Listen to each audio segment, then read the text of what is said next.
Makanan yang disediakan oleh istri untuk suaminya itu pahalanya lebih besar daripada istri mengerjakan ibadah haji dan umroh. Masya Allah. Assalamualaikum warahmatullahi wabarakatuh. Alhamdulillahilladzi arsala rasulahu bil huda wa dinil haq lidhirahu ala dini kullihi wa kafa billahi sahidah. Pemirsa, sebagaimana yang kita saksikan bersama pada video di atas, bila kita telah makna dari kalimat yang dituturkan dari wejangan pada video di atas tersebut, jelas itulah salah satu di antara tanda-tanda dari hadis palsu, yakni berlebih-lebihan fadilahnya. Apalagi kalau diteliti sanad dan para rawinya, jelas amburadul. Apalagi hadis yang menyebutkan tentang seorang istri yang menyediakan makanan kepada suaminya adalah lebih baik daripada mengerjakan haji dan umroh, yang kenyataannya penyataan itu memang tidak dijumpai di kitab-kitab hadis yang muktabar. Nah, dan setelah kita menyaksikan video di atas dan kita memahami kemana alur endingnya, maka ada baiknya lagi kita bandingkan wejangan pada video tersebut dengan hadis Nabi Shallallahu Alaihi Wasallam berikut ini, yakni fadlus sholati fil masjidil harami ala ghairi mi'atul fi sholatin wa fi masjidih alfu sholatin wa fi masjidih baitil maqdis khamsu mi'ati sholat.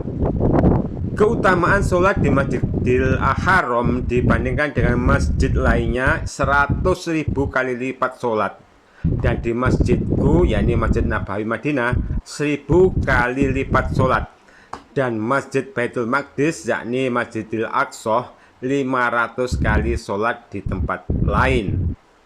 Nah, kalau kita bandingkan ya, jangankan fadilah istri nyiapin makanan dan minuman kepada sang suami bisa setara dengan ibadah yang di Masjidil Haram atau di Masjidil Aqsa atau di Masjid Madinah, dibandingkan dengan ibadah sholat wajib di mana kita tinggal aja, itu masih tidak layak.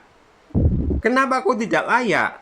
Bagaimana mungkin ibadah yang sifatnya muamalah, yang notabene hanya terhadap sesama makhluk, dianggap lebih mulia daripada ibadah yang termasuk perkara usul yang langsung terhadap sang pencipta? Ini tidak mungkin. Ini tidak nyambung bagi yang berakal waras, tidak nyambung bagi yang mereka berakidah lurus. Memang besar pahala seorang istri yang soleha dengan menyiapkan makan dan minuman kepada sang suaminya yang memang sudah jadi kewajibannya. Memang besar, tapi sebesar-besarnya pahala istri yang soleha dalam menyiapkan minum dan makan tersebut masih jauh tidak layak dibandingkan dengan ibadah yang sifatnya vertikal, yang sifatnya usul.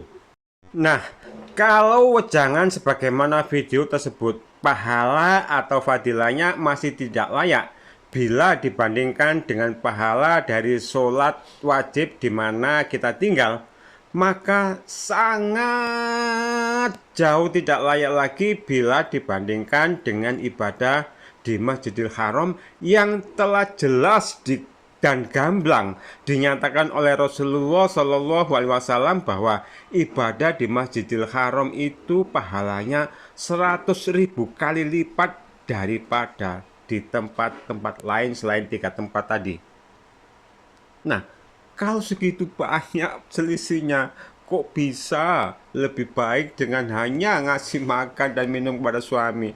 Aduh, ini gimana ini? Nah, pemirsa, moga untuk selanjutnya kita tidak mudah tertipu oleh wejangan-wejangan yang hanya bersumber dari hadis-hadis palsu, yang mana hadis-hadis palsu telah jutaan tersebar dan jadi sandaran ibadah kebanyakan umat muslim. Nah, pemirsa, akhirnya semoga apa yang saya sampaikan ini bisa menjadi edukasi yang bermanfaat. Subhanaka Allahumma wa bihamdika asyhadu alla ilaha illa anta astaghfiruka wa atubu ilaik. Wassalamualaikum warahmatullahi wabarakatuh.